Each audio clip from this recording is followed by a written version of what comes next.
Quick question. When was the last time you read something, an article, a book, anything from start to finish without checking your phone, opening a new tab, or just drifting off mid-sentence? If you're struggling to remember, you're not alone. You've probably heard this statistic. Human attention spans are now shorter than a goldfish. And while that specific number gets debated by researchers, the underlying trend is very real, and it's getting worse. The ability to focus deeply to hold one thought, one task, one conversation, without your mind pinging off in 17 directions is becoming genuinely rare. And here's why that matters more than most people realize. Deep focus isn't just a productivity tool. It's how you do your best thinking. It's how you feel a sense of meaning and accomplishment. It's how you actually experience your own life instead of just skimming the surface of it. The good news? Your attention span isn't broken. It's been trained, and anything that's been trained can be retrained. Let's talk about how. Here's a stat that should genuinely concern you. A Microsoft research study found that the average person switches between tasks or screens every 40 seconds when working at a computer. Every 40 seconds. And it's not just annoying, it's expensive. Researchers call it attention residue. Every time you switch tasks, a portion of your attention stays stuck on the previous thing. You're physically at the new task, but mentally you're still half somewhere else. Studies from the University of California found it takes an average of 23 minutes to fully return to a task after an interruption. 23 minutes. And most of us are interrupting ourselves every 40 seconds. Do the maths on that. If you're switching every 40 seconds, you are essentially never in a state of deep focus at all. You're just skimming the surface of everything and going deep on nothing. And the really uncomfortable truth? We're not just victims of distraction. We're actively choosing it. Because our brains have been conditioned to crave it. Your brain has two main operating modes.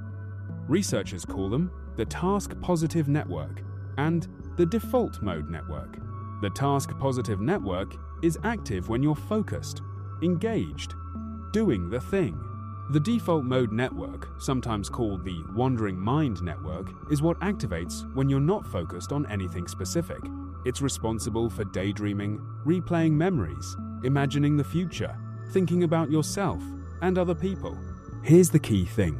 These two networks are essentially in opposition. When one is active, the other dials down. You can't be deeply focused and have a wandering mind at the same time. The problem is that the default mode network is your brain's natural resting state. It's what your brain defaults to, hence the name, the moment focus slackens. And in an environment of constant pings, notifications, and infinite scroll, your brain is being trained to slip into that wandering state more and more easily. You're essentially practicing distraction all day, and you're getting really good at it. We talked about dopamine in our scrolling video, but there's a specific mechanism worth understanding here. Your brain releases dopamine not just in response to rewards, but in response to novelty, new information, unexpected stimuli, something different from what came before. This made perfect evolutionary sense. New things in your environment could be threats or opportunities.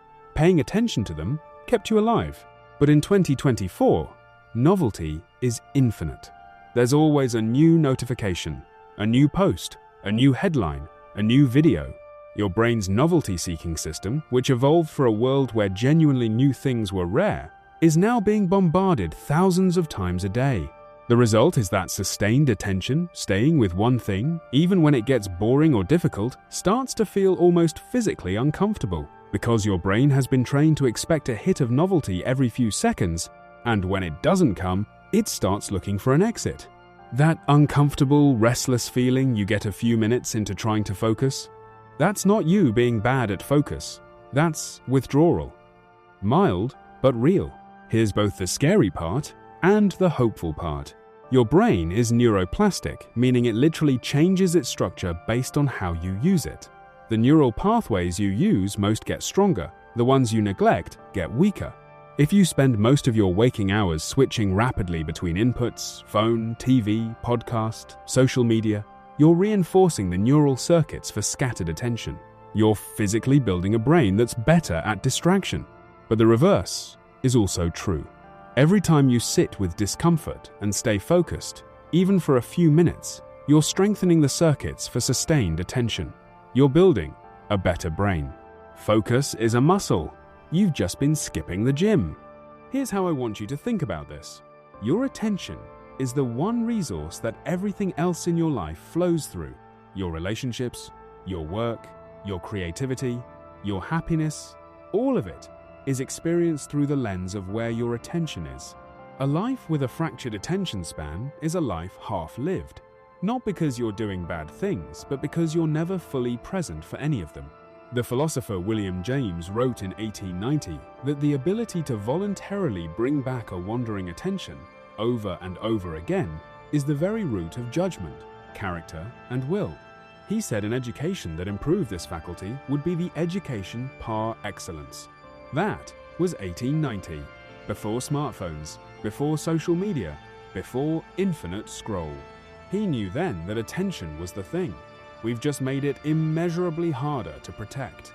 The reframe is this: protecting your attention isn't about being antisocial, or Luddite, or obsessively productive. It's about being able to fully show up for your work, your relationships, and your own inner life. And it starts with deliberately practicing the thing your environment is constantly working against. Here are 4 things that are actually supported by cognitive science, not just productivity folklore. First, do a daily focus block non-negotiable. Pick one 25 to 45 minute window every day. Phone in another room, not face down, not on silent, another room, one task only, no tabs, no switching. This isn't about being productive for 45 minutes. It's about training your attention circuits daily, the way you'd train a muscle. Start with 15 minutes if 25 feels impossible. The length matters less than the consistency. Second, stop consuming while doing nothing. The moments between tasks, waiting for the kettle, walking to the bathroom, sitting in a queue, these used to be micro rests for your brain. Now we fill them with our phones. Stop. Let your brain be bored. Boredom is actually where your default mode network does its best work. Making connections, processing, restoring. Protect the gaps. Third, read long form every day. Books, long articles, anything that requires sustained attention for more than 5 minutes. This is essentially physiotherapy for your focus. Start with 10 minutes a day. Your mind will wander, that's normal. The practice is noticing it wandered and bringing it back. That act of return is the rep. That's where the strength is built. Fourth, single task with intention. When you eat, just eat. When you're in a conversation, just be in the conversation. When you watch something, just watch it. Stop the background multitasking. Your brain cannot actually do 2 cognitive tasks at once. It switches rapidly between them, doing both worse. Single tasking feels slow at first. It's actually faster, and it rebuilds the habit of full presence. None of these are complicated. All of them work. The question is just whether you do them consistently enough for your brain to actually rewire. We're living in the most distracted period in human history, and the gap between people who can focus deeply and people who can't is going to become one of the defining advantages of the next decade. The ability to sit with one thing, one idea, one problem, one person, and give it your full attention is becoming a superpower. Not because it's impressive, because it's rare. You can build it back. It takes time. But every focused minute is a vote for the brain you want to have. Next video, we're getting into why motivation is actually a terrible strategy and what the science says to use instead. It completely changed how I think about getting things done. See you there.